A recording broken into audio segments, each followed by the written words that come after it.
Welcome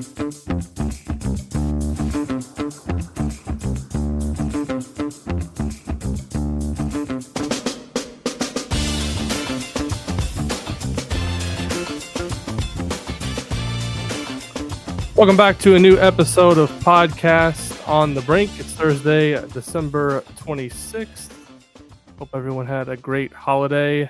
No weeks off for Podcast on the Brink. We are in the middle of the IU basketball season. The Hoosiers get back in action on Sunday afternoon against Winthrop, final non-conference game of the season. Before we dive in to this week's episode of Podcast on the Brink, wanted to take a moment and remind you that this episode is brought to you by our friends at Visit Bloomington. Visit Bloomington is also a proud partner of Indiana University Athletics. Right now, Visit Bloomington is giving you and one friend the chance to score free Hoosier basketball tickets. Go to visitbloomington.com/contest. That's contest with an S on the end, and enter the IU men's basketball giveaway.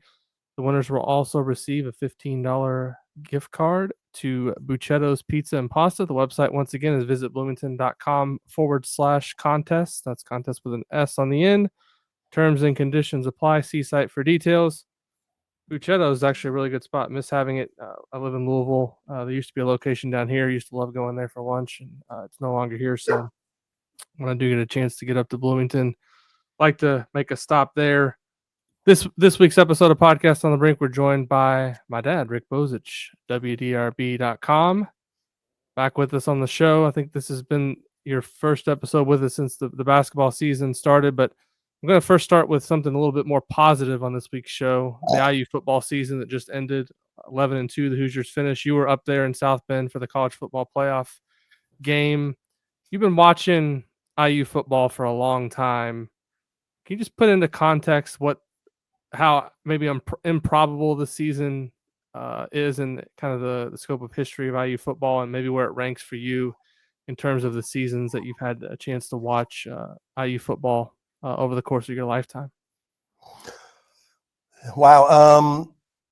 In terms of improbable, it'd be like a 10 or 10 plus. I remember when Signetti got hired and some of the stuff he said early on, thinking, dude, do you not know the history of IU football? That's not going to be possible. And I remember a lot of people early in the year predicting, they're going to be 6-0. Yeah, they might be, 8-0 or 7-1. And it's like, come on. I mean, that's not going to happen. And it did happen. And he was able to get people to fill the stadium, which hasn't happened consistently for a long, long time. He was able to get an untold amount of free national publicity, not only for the football program, but for Indiana University Athletics, Indiana University, Bloomington, whatever, which I'm sure will translate into more donations to the program or the athletic department and more, which we've seen at other schools, more out-of-state students being interested in coming to IU because football is such an important part of our culture. And then the product was a great product. I mean, I ended up going to 5 games, and the first one I went to was Maryland, and Maryland's a team that had beaten Indiana pretty consistently in the last few years, and IU beat them decisively. And then they beat Nebraska even more decisively, 56-7. And then they beat Washington, which was in the national championship game last year. And then they lost to Ohio State and they lost to Notre Dame. But, there's some reasons I'd say 67 resonates more with me just because that's when I was starting to follow college football. And that team was known for winning close games, pulling them out in the fourth quarter, running fake punts, doing stuff to win games they weren't supposed to win. And then they had to beat Purdue in the last game of the year to win the Big Ten title and they actually did go to the Rose Bowl and played against O.J. Simpson and USC when USC was one of the 3 or 4 biggest brands in college football and played them a competitive game. They lost 14-3, but it was a competitive game. This year, they didn't win the Big Ten. They were in the playoff, but they weren't in a bowl game. I mean, the playoff is a bigger deal, but it's not as glamorous sort of as a bowl game would be, especially the Rose Bowl. But there's more reason to be excited, I think, now because of what's happened in the 4 or 5 days since the game, with getting 3 or 4 players to say they're going to come back, and getting 2 or 3 really nice commitments out of the portal, and feeling there's just a feeling around Signetti of people are convinced that he is a good coach who has a plan, who knows how to execute his plan. And the fact that they were able to get every assistant coach but one to come back for another year, there's just so much positivity around the program. And you got to figure that season ticket sales will jump up a big amount next year. And you got to figure that he's going to be the kind of guy who's going to, be able to stack winning seasons. That's what IU needs to do. They need to stack. That's the next step. Stack winning seasons, not go from 11-2 to 4-8 or something like that. At least, win 7 or 8 games next year, and, get people believing that the commitment to football is real. Yeah, it's been, obviously don't cover football on Inside the Hall, but it's been a lot of fun to watch this season and just follow along with. You mentioned the positivity and the confidence, the way that Kurt Signetti runs his program, and it kind of helps me transition into the situation right now with IU men's basketball. And it just kind of seems like the programs are operating on a completely different wavelength in terms of how they're presenting themselves. Signetti, obviously, in press conferences, always a good quote, always projecting positivity, a lot of energy. Mike Woodson, not so much on a lot of those same topics. But going back a little bit further, you covered IU basketball going back to your days in Bloomington as a student. You were around for the Bob Knight era, and since Knight has been gone from Bloomington as the coach, it seems like IU's kind of been stuck in this endless cycle of just going through coaches, and obviously Tom Crean was there for 9 years, but he was there the longest. But you had a situation with Mike Davis where he took over on the interim basis and had that one good season where they were able to go to the national championship game. You had the Kelvin Sampson situation where he came in and broke NCAA rules and was obviously dismissed pretty quickly. You had a brief tenure there from Dan Dockich as an interim coach, and you had the Crean era, which had its.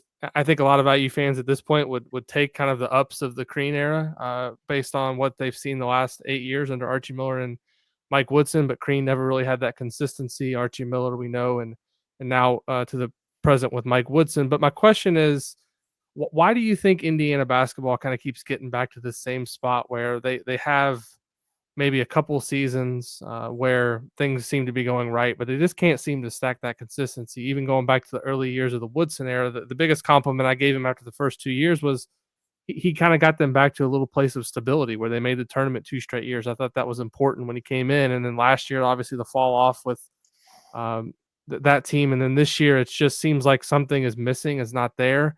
And I'm curious if you can pinpoint anything, or you have any thoughts on just why IU kind of seems to get back to the spot time and time again where they can't stack together any consistency year over year.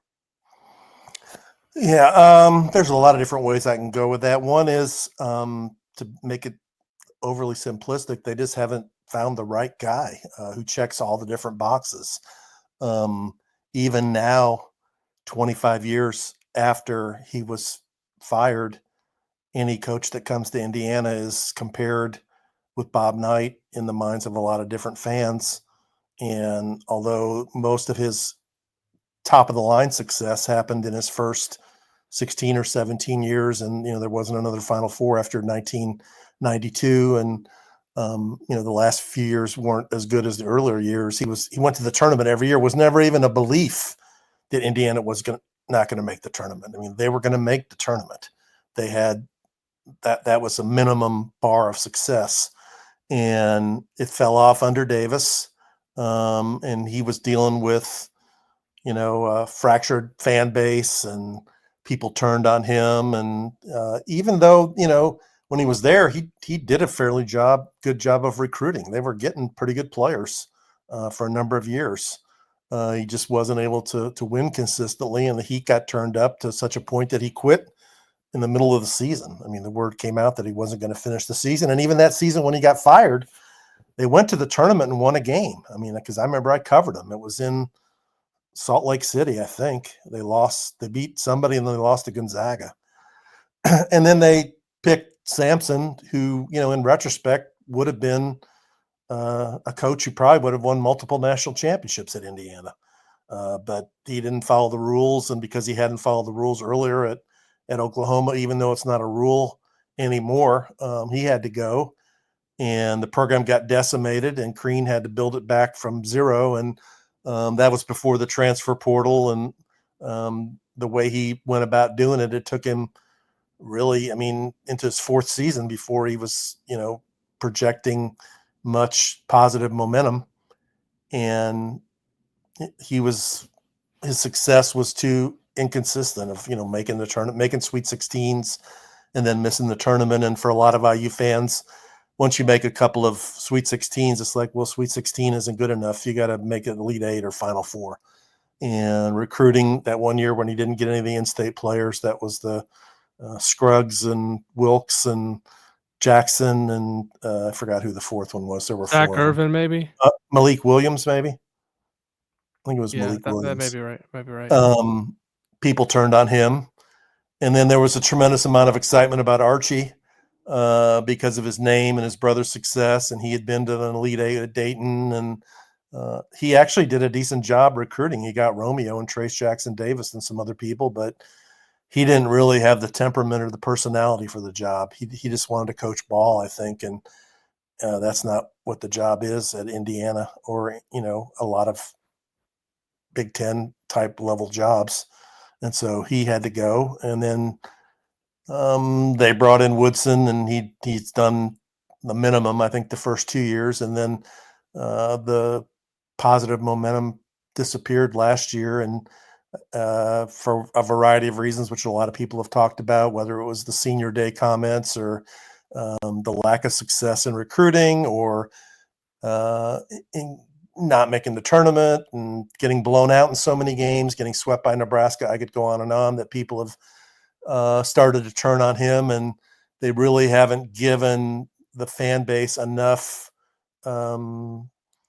encouragement this season to buy back in. And I believe that Woodson's been fortunate that IU football's been good this year, because a lot of IU fans haven't really turned their focus to basketball yet. But now that football's over and they've only got one non-conference game to go, that's going to happen. And it's going to be interesting to see how the fans respond to the way the team has played, if they continue to play the way they've played so far this year. Yeah, so watching this team up close as I have all season and have obviously for many years, it's a little bit perplexing, because I went down there for that exhibition game at Tennessee, and Right. I thought Indiana played. Now it obviously doesn't count in the standings, but there was a good crowd there. I would say 12 to 13,000 people. It wasn't obviously completely full, but it was played, I thought, for the most part, with the intensity of a regular season game. Obviously, as much as an exhibition can be, but I thought both teams showed up to play, and Indiana didn't actually play great, but they figured out a way to win that game, and I think that gave a lot of people some confidence that at the minimum this team would come out and be middle half of the Big Ten or better, potential NCAA tournament team. And kind of as we watch the season unfold, they obviously had some decent moments early, but when they go to the Bahamas and get blown out by Louisville and Gonzaga, and then have the game like they had at Nebraska, you've kind of seen the players have changed, but the results mostly have stayed the same in the kind of these big time games for Indiana so far this season. And for just evaluating this as objectively as possible, is the biggest concern, do you think, from the fans or from people who watch this team closely, just how badly Indiana gets beaten in some of these games? Is it the way they sometimes lack preparation and how they come out and play? Is it the lack of energy? What if you had to pinpoint one or two things that when you watch this team play, that are the most alarming, what would they be, and why do you think people are so concerned? Maybe even despite the 9-3 record, I think a lot of people nationally who maybe don't follow this on as closely as we do, would say, well, they're 9-3. They're off to a decent start. We'll see what happens in Big Ten play. But I don't think most Indiana fans at this point are of that same opinion. Yeah, I'd say it's two or three things. One is when you watch them play, I see a lack of attention or appreciation for details on small things that you have to do to win. And I'll start off just with hustle or urgency. If you watch the Louisville game, they got out hustled, they got out worked, they got out energied. Louisville came out and was aggressive, and Indiana didn't respond and just really collapsed and folded. And you watch them play, and there's confusion, still 12 games into the season, like two guys aren't on the same page of how are they going to guard a pick and roll. Are they going to switch? Is it drop coverage? Are they going to blitz the guy? And then after it's over, like two guys are talking to each other, like, I thought we were doing this and I thought we were doing this. It's like, and you see so many plays where guys don't block out. A guy will miss a contested shot, and two IU guys will be standing underneath the basket, and some Nebraska guy comes right between them, splits them, and grabs the ball and dunks it. That happened. You'll see a lot of overhelp on defense where shooters are left alone on the perimeter for open threes, which we've happened over and over again. You see bad shot selection of guys taking threes early in the shot clock that are not great shots, or guys that shouldn't really be shooting them. Don't have the track record of making threes. You see guys taking 17-foot twos, which are the worst shot you can take. And you see, I don't know, you just don't see guys that are like cohesive as a unit, focused on these are the two or three things that this team's really going to be good at and build an identity. And it is the margin of victory does matter. To get beat by Louisville, I don't know what it ended up being, but they were down by 28, 38. I think. It was 38 at one point, wasn't it? It was close to 40. I believe so. Yeah. Yeah. And then Gonzaga, it was over late in the first half. And Nebraska, they come out and fall behind 13-3. Mbako, is that the game he got two fouls in the first 33 seconds out on the perimeter, reaching for some reason that you shouldn't do that. They get back in the game because Rice went crazy, and then they just totally collapse over the last 7.5 minutes. It's like those games, plus all the games that got blown up by Nebraska last year, plus the other games they got blown out by Purdue or Penn State, and then the year before getting blown out by Miami and Kansas and Arizona, and the year before that getting blown out by St. Mary's. It's like when they lose, they lose decisively. And it just gives the impression of like a team that's not tenacious, of like there's nobody saying we're not going to lose by 20 today. We're going to make it a 1 or 2 possession game. And I don't know whether it's got to be coaching at some level. If guys are just not, they're just not engaged in being tenacious and competitive. And when you watch other teams play that really are committed to playing defense, you watch guys that are in their defensive stance. They're trying to, get in passing lanes. They're trying to be aggressive and get steals and convert defense into easy offense. You don't consistently see that from Indiana. And it's reflected in the numbers. When you see games when other teams are shooting over 50% or averaging, 1.2 or 1.4 points per possession, it's just mind-boggling. And it's year 4 now. And it's like, these were supposed to be better players that everybody knows that IU had a very generous NIL budget, and they got guys who were highly rated out of the portal, but it's not translating into really any better performance, a marginally better performance than was given last year. How much do you think Woodson's hurt himself just by the way he kind of approaches? You mentioned the comments that he made on senior day last year with the true fans thing, which I think comes up with a lot of people, but also just the way and I've noticed this for a couple of years now, because I've tried to ask specific questions on like maybe what's gone wrong, and I know numerous reporters. I believe after the last game there was a couple of questions about the performance, and it's like rather than explaining from a basketball perspective, like what's gone wrong or what they have to do better, he'll say some things like getting over the hump or we just got to keep working. And I think a lot of IU fans are one of the more intelligent fan bases in the country when it comes to talking basketball and how closely they pay attention. And I think it just rings hollow to a lot of people when there's no explanation given for why these things are happening over and over and they're not being fixed. And I think a lot of people are just frustrated and don't want to hear from Woodson anymore because he continuously doesn't have an explanation for what's going on. I don't know if he doesn't know how to fix it, if he doesn't know how to articulate what's going wrong, but it never seems like there's any firm explanation other than we just have to get back to work. It's like, what are they actually working on? That we don't know.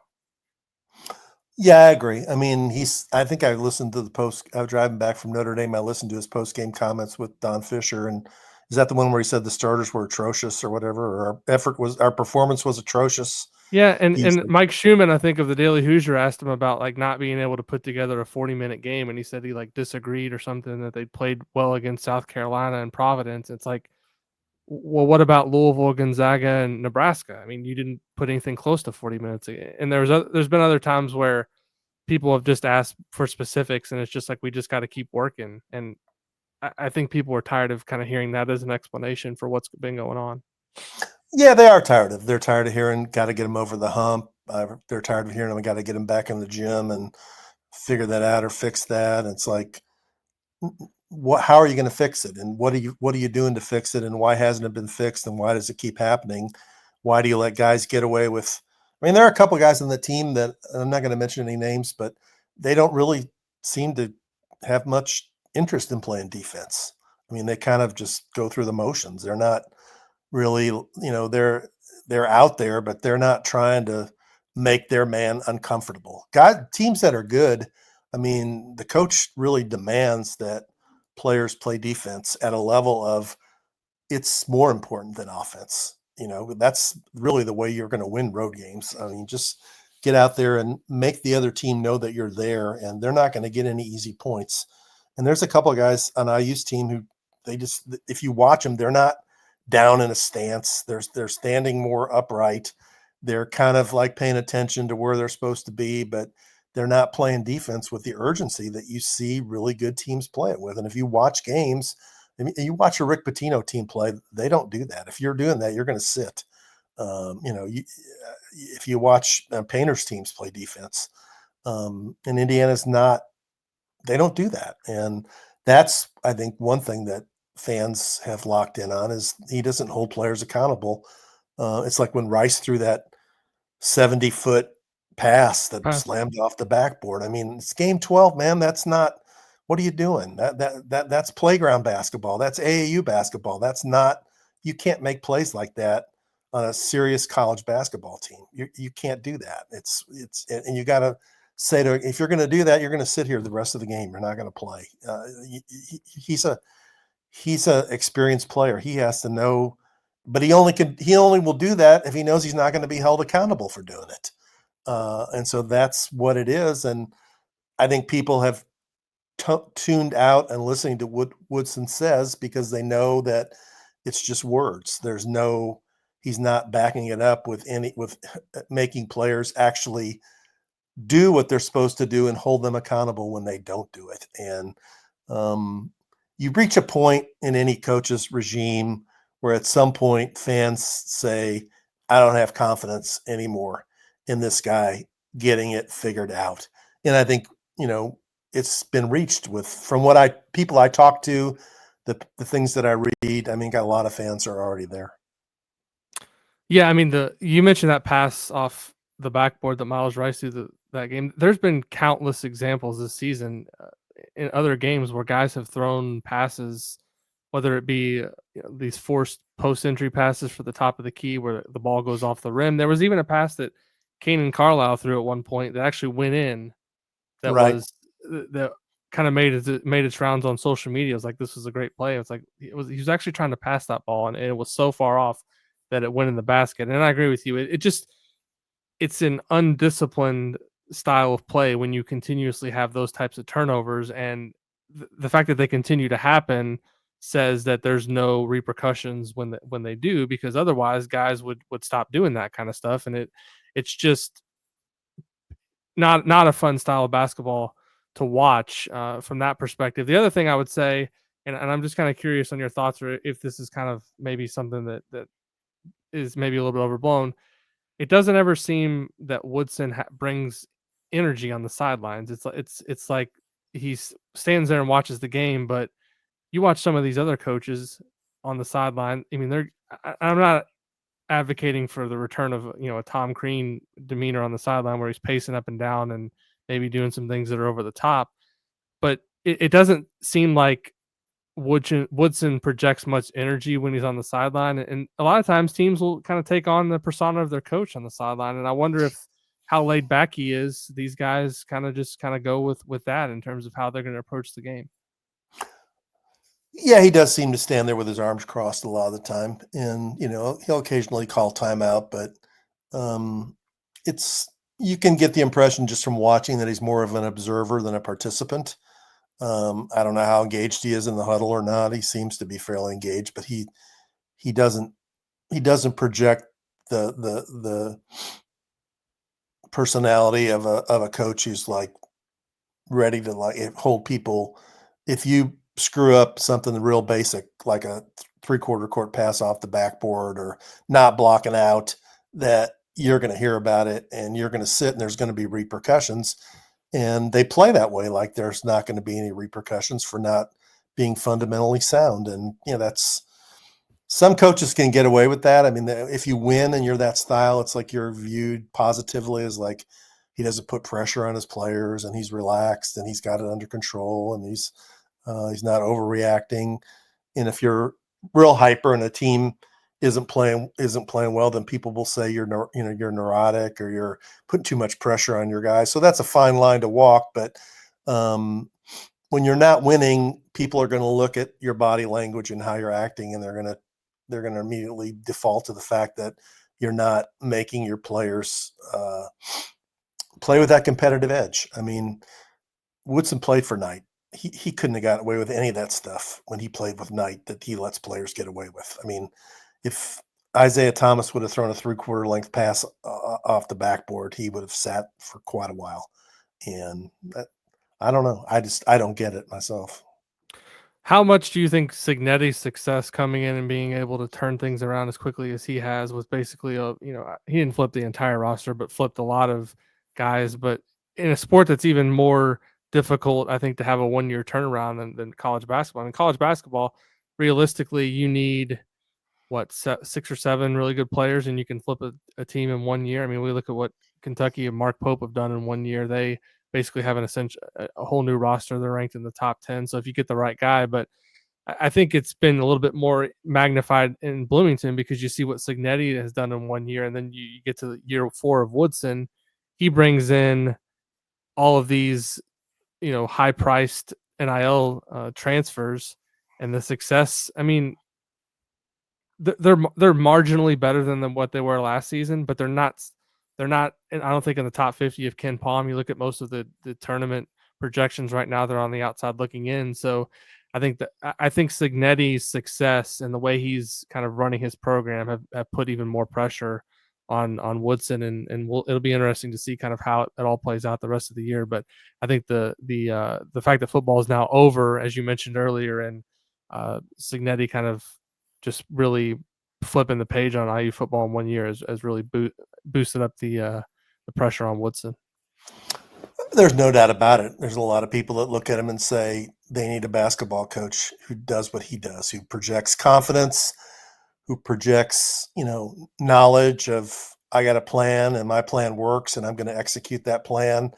I'm not going to back down to anybody. I'm going to win games I'm not supposed to win, and I'm gonna keep doing it. And it translates itself in a second way, and then I think it reflects positively on Scott Dolson that it gives Dolson the credibility that when he has the free reign to go out and look at candidates, that he identified a guy that can fix it and fix an IU football.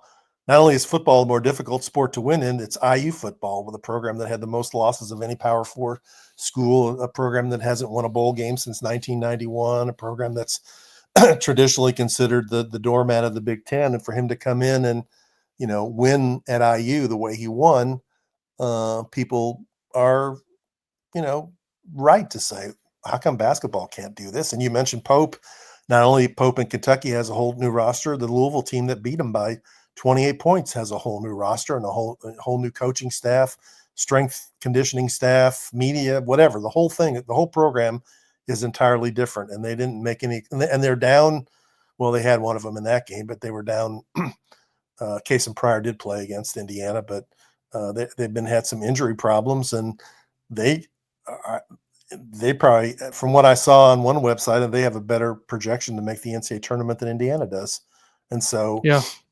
we're in a world where, people don't want excuses anymore. They want, and this is year 4, and the trend line is going the wrong direction. Usually if a coach is going to get it going in the right direction, he might struggle the first year or two and then get a little bit better in the third year. And then by the fourth year, it's starting to ascend like Crean did. And then you factor in the recruiting misfires, and that just adds to the there's just a lot of angst out there among people that follow Indiana basketball really closely of like, well, the recruiting's not going well, and they're not winning the way they're supposed to winning, and they're not really playing the way you expect an IU2 team to play. And after the Winthrop game, isn't there a stretch where there's 11 straight games where Ken Palm has them, not saying they're going to lose them all, but they're not favored in any of them. And Yeah, I believe they have Rutgers at home, then they play Penn State at the Palestra, which is going to be a difficult game. Then they have USC at home, and then after that, I think they go to Iowa, and that begins that stretch where I right, think that's where it could have a chance to get if they're not able to. I would say probably win 3, 4, 5 of those games in that 11-game stretch, that they'll have really no chance to make the NCAA tournament. That was kind of what I was going to ask you last. Was realistically, with what they've done in the non-conference, they only have the wins against South Carolina and Providence, which two teams unlikely to make the tournament. Realistically, doesn't it feel like they're going to have to win 12, 13 Big Ten games to make the NCAA tournament, and what's going to be a super competitive year in the Big Ten? yeah, yeah, because they don't have any quality non-conference wins. I mean, South Carolina's won a few games since then. They've turned out to be a little bit better than I thought they would, but the SEC's loaded, so they're probably going to take a bunch of losses this year. And Providence is the second division of the Big East team. So, yeah, and you look at what they've done so far, it's hard to project them winning 12 Big Ten games. I think one of the analytics have them going 9-11 or 10-10. And even at that, from where the season started, some people were projecting them to win the Big Ten. Others were saying top 4 in the Big Ten. And now the goalpost has moved to a different area of like, well, they might be able to make the tournament. And in year 4, that shouldn't be what the expectation is. Yeah, they're going to make the tournament. In year Yeah, 4, the expectation should be safely in the tournament and get to the second weekend. And I don't think anybody is forecasting that, here on December 26th, that uh, I don't think they're going to make the tournament myself. I mean, that's what I've seen when I watched the Louisville loss, I watched the Gonzaga loss, and I watched the Nebraska loss, and the way they um, just don't fight when there's adversity and they get beat. Just the double figure losses are just, it's hard to look beyond that and say this is a team that's going to be successful in the long run. They don't do enough things right. And it doesn't, right. I could, it doesn't even seem like the team fits together well with the two big men on the court at the same time. It's not a team that fits. The pieces don't fit the way uh, the really good teams that I see fit. Yeah, I think the biggest problem I see is just the lack of an identity. I mean, a lot of other teams you can watch and you can kind of tell like on a game to game basis, this is what this team's trying to do well. With Louisville, they're gonna come and play with a lot of energy. They're gonna take a lot of threes. They're not gonna take any long twos. They're basically gonna either shoot layups or they're gonna shoot 3-pointers. Kind of the same thing with Mark Pope in Kentucky. They're gonna take a lot of threes. They're gonna play with a lot of energy. They're gonna pressure you defensively. You know, I couldn't tell you what Indiana basketball's identity is right now as a team. What do they do well consistently? What can you expect from them on a game-to-game basis. I don't really know what that is, and I think that is a bigger indictment than anything else on what this program is right now under Mike Woodson. That it's year 4, and you can't really point to one thing that on a game-to-game basis that they're going to do well. I mean, some games maybe they'll rebound the ball well, but it's not consistent. Some games maybe they'll take care of the ball relatively well and play with a little pace and get up and down, score some transition points. Not every game. And I'm not saying they have to be elite in any one area or have one thing that's their calling card, but even if you look at the trend line on their defense, the first year that Woodson was there, they were, I think, 24th in Ken Palm seasons in adjusted defensive efficiency, had the best defense in the Big Ten in conference games, and it's kind of slid backwards every year. I can't point to one thing on a game to game basis that they try to do well or emphasize, and I think that's a huge problem. Kind of when you watch the team, they don't have an identity. I think that's true, and I think if you really ask me, I'd say what he's most comfortable doing, what he would like to do, is beat you in the post. And he Right. recruits with Ballo and Renew. Those are guys who are most effective in the low post. Neither one of them are as effective or as good in the low post as Trace Jackson Davis was or as Khalil Ware was. So that's one reason if Ballo's not as good as either one of those guys. And that's one reason I think they've struggled. But I think that's still what Mike Woodson wants to do is beat you with superior post play. And they don't have superior post play this year. And it's an issue. So I don't know. Yeah. I mean, looking at that Nebraska game, though, it's like Nebraska had they had the big man from, I think it was like North Dakota State that transferred in, and right. Fred Hoiberg was able to basically get them to not be able to get the ball inside. It's like the good Right. teams in college basketball, they dictate what they're going to do to you. They don't let you dictate how the game's going to be played, and that's, I mean, the best coaches and the best teams are going to get you to play the way that they want to play, and Indiana doesn't do that consistently. Then that game is a perfect example where Nebraska can just say, we've got a couple of average big. I mean, nobody was knocking on the door of those transfers to get those guys, and they forced Indiana to take all those threes. They didn't make any of them, and that was kind of the ball game. So, kind of going back to what I'm saying, it's just it doesn't seem like you mentioned the post play. They that is kind of what they want to do, but that game was a perfect example of not being able to get to that strength and what happened down the stretch when they couldn't get there. They couldn't score. Yeah, I mean, the best offensive stretch they had in the whole game basically is when Miles Rice just went one-on-one Right. and got really hot. Other than that, when he wasn't able to do that offensively, they struggled. And, that's coaching. They were not able to. I'm not sure what the game plan was, but they weren't able to execute it or impose their will on the other team. And that's going to be an issue if you can't do that. So I don't know. Who's the first Big Ten game after the Winthrop? It's Rutgers at home a week from today. Okay. And, Rutgers is okay. They got two really good freshmen. Dylan Harper might be the best freshman in the country. And Rutgers will compete. Rutgers will play defense, and Rutgers will play hard. And Rutgers is absolutely not scared of coming into Assembly Hall and winning games. And Dylan Harper watched his brother come in many times to Assembly Hall and win games, so he's going to. And that's what people are going to be looking at. I mean, I've said this before. It's not just little stats like losing 4 games to Nebraska by 4 games in a row in Nebraska by 15 points or more is an alarming statistic. Indiana is at a point where they got blown out 4 straight games by Nebraska. Nebraska didn't make the tournament last year. They might not make the tournament this year. They made it last year. Nebraska made it last year. Yeah, with Tominaga. Okay. Well, how many games did they win? Any? I believe they lost the first game. Okay. So they lost to a marginal Big Ten team that barely made the tournament. So it's not good. I mean, they routinely have. I think the only team that Woodson's unbeaten against in Big Ten play is Minnesota, but Penn State had several games where they've beaten Indiana. Another team that they've really struggled with is Northwestern over a long and Rutgers. Rutgers. I mean, these are these are teams that you have to routinely beat. I think if you're in Indiana, but again, I think a lot of people would also argue, well, Indiana hasn't been Indiana for a long time, and that's kind of the whole point of tying it back to the beginning of our discussion It is is. that they just haven't had the right mindset or the right coach in place. I don't think to get things back to where I think the frustrating thing is, this fan base has supported this program for so long unconditionally.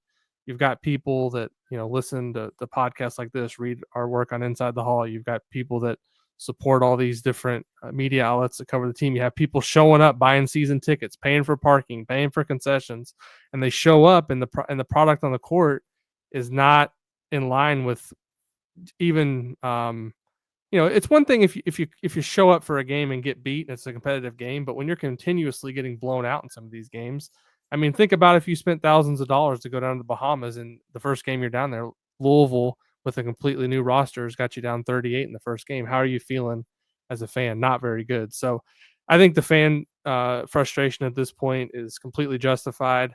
Obviously, there's a lot to play out here. 19 games left in the regular season. Who knows? Indiana could exceed expectations, and but the body of evidence is such right now that it doesn't seem like that's going to be the case. But we'll be following it every step of the way and watching closely, Well, as we just always for the do. record, Nebraska, yeah, they did make the tournament. They got blown out by Texas A&M, who scored 98 points on them in the first game of the NCAA tournament. So it's not like they got beat by a Final Four team. And Pomeroy has them finishing 8-12 in the Big Ten, and Torvik has them finishing 9-11. That'll be 2 straight years of not making the tournament. At that point, we'll have a whole different conversation, and we'll see how this goes. Because to me, in addition to following the results, the most important thing to follow the rest of the way is the crowds and the behavior of the crowds. And I haven't been up there this year, but I've talked to some media people at Notre Dame, and they said been a lot of empty seats and a lot of grumbling. And we've seen that sort of manifest itself in previous years when Archie Miller was the coach. And I think people have been a little bit hesitant to get overheated because of Mike Woodson's status as a former IU player. But at some point, that will disappear, and it'll be interesting to see how the fan base handles a season if Indiana doesn't make the NCAA tournament. Yeah, I mean that's one of the more unfortunate parts just of the whole situation is with Woodson. He's a guy that I wasn't around to watch him play, but this is a guy that came back from back surgery in his final year and helped Indiana to a really good season. Wasn't he Big Ten MVP his last year I think he as an was, IU yeah. player?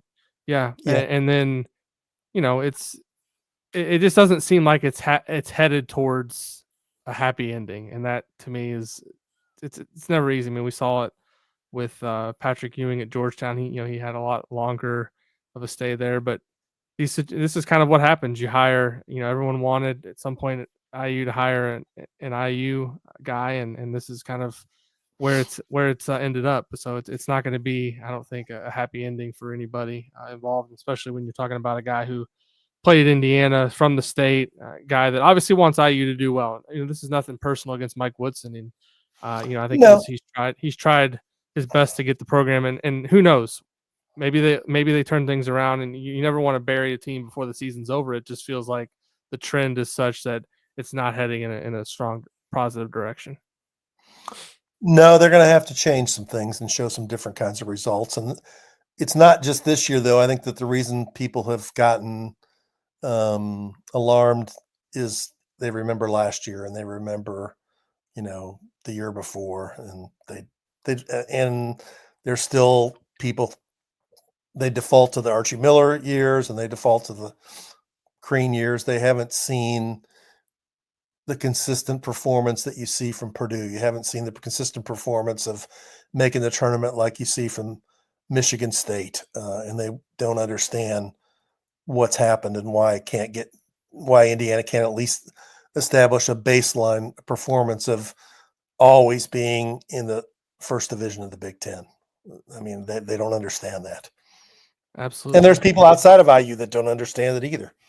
And so I think that's when you get to the point where fans don't care about that anymore, then you're in a worse position because then they're just disinterested. They've checked out. They don't. The fact that people are still engaged enough and upset about it is a positive sign because it keeps pressure on the program and the athletic department to succeed. When they get to the point where they just shrug and accept it, that's when you're really in trouble.